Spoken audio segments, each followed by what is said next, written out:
tempo, já fez sol, já choveu, já teve até arco-íris.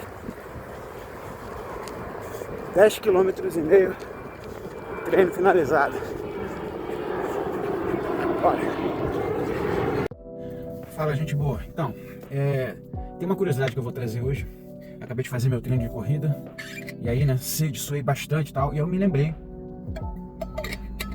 de uma lenda que o pessoal de antigamente já deve ter ouvido falar, com certeza. Hoje em dia ninguém fala mais nisso não, que é aquela assim, ó: não fica mexendo com o sapo, que o sapo vai dar uma mijada certeira no teu olho e vai te cegar, porque o mijo do sapo é venenoso. Já ouviram falar isso, né?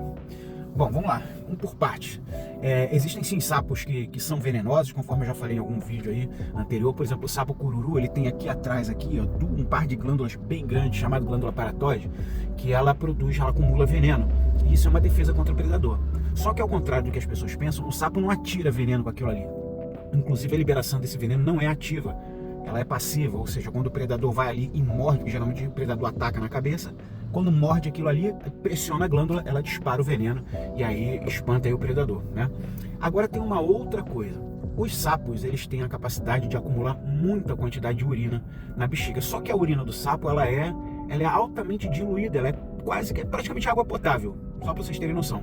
E aí eu vou aproveitar e vou contar um negócio que eu também não sabia, né? Óbvio, descobri no tempo que eu estava cursando biologia, que lá na Austrália, né? Lá no Outback, né? Que não é o restaurante, sim, o deserto australiano, tem uma espécie de sapo, Cyclorana platycephalus, é isso mesmo, aqui o nome é esse, eu vou colocar escrito aqui.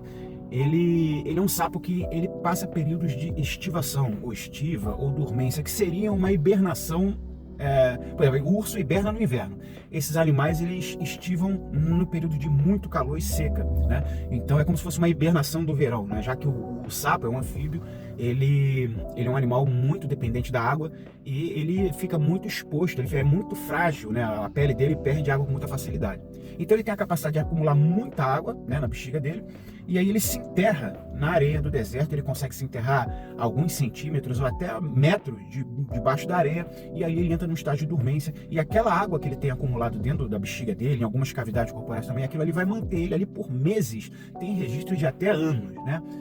E aí o que acontece? Os povos originários da Austrália, né, os aborígenes, eles desenvolveram uma estratégia de sobrevivência que, quando eles, por exemplo, estão atravessando o deserto, né, ou vivem também no deserto, e por algum motivo, algum erro de cálculo, alguma coisa assim, eles ficarem sem água, eles conseguem cavar, pegam esse sapo e usam esse sapo como cantil.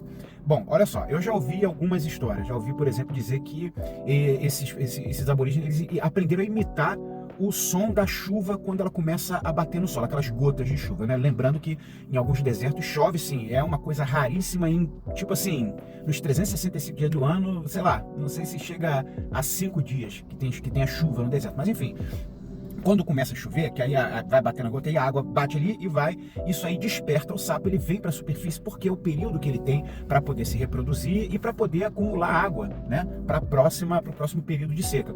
E aí dizem que eles aprenderam, ó, não sei se jogar pedrinha, alguma coisa assim, que ele joga aquilo batendo no chão, o sapo pensa que está chovendo, quando ele vem para fora, o cara vai lá, pega o sapo e bebe a água. Aí já ouvi dizer que, por exemplo, ele bebe a água toda, o sapo obviamente não vai ter água para resistir aquele período, mas eu já li também algumas coisas falando que não, que alguns pegam o sapo, né? Eles pegam e apertam delicadamente o sapo, e aí começa a gotejar, porque o bicho está prendendo a urina ali dentro da bexiga, mas aí a bexiga está cheia, ele começa a liberar, e aí ele vai e bebe água, né, para poder sobreviver, e devolve o sapo lá para o buraco dele, que o sapo fica de boa lá e consegue resistir.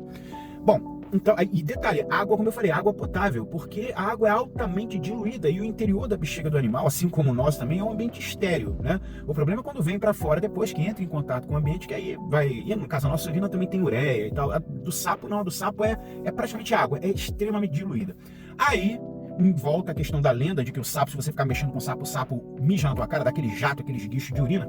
O que acontece? Às vezes a pessoa realmente vai lá, fica importunando o sapo às vezes está com uma quantidade boa acumulada ali, e isso até serve como uma estratégia para ele eliminar aquele líquido ali e poder ficar até mais leve, fugir, enfim. E aí acontece sim, das pessoas ficarem mexendo no sapo, e aí o sapo, aperta aqui, e o sapo acaba não aguentando e dá aquele jato e esguicha aquela urina. Mas aquela urina ali não é tóxica, não vai deixar ninguém cego, e se ele acertar o teu olho, foi uma tremenda, numa sorte enfim, pra ele, porque aí você vai sair fora, e um azar pra você, né? Bom, olha só, cara, fala sério, essa curiosidade aí já vale um like, né? Eu reparei que muita gente visualiza, mas o pessoal esquece de dar like, cara. Pô, dá um like aí, dá uma força, beleza? Valeu, era isso aí. Um bom dia. Fui. Qualquer dia eu vou fazer um vídeo explicando tudo o que acontece, ou quase tudo que acontece no nosso corpo durante uma atividade dessa. Valeu.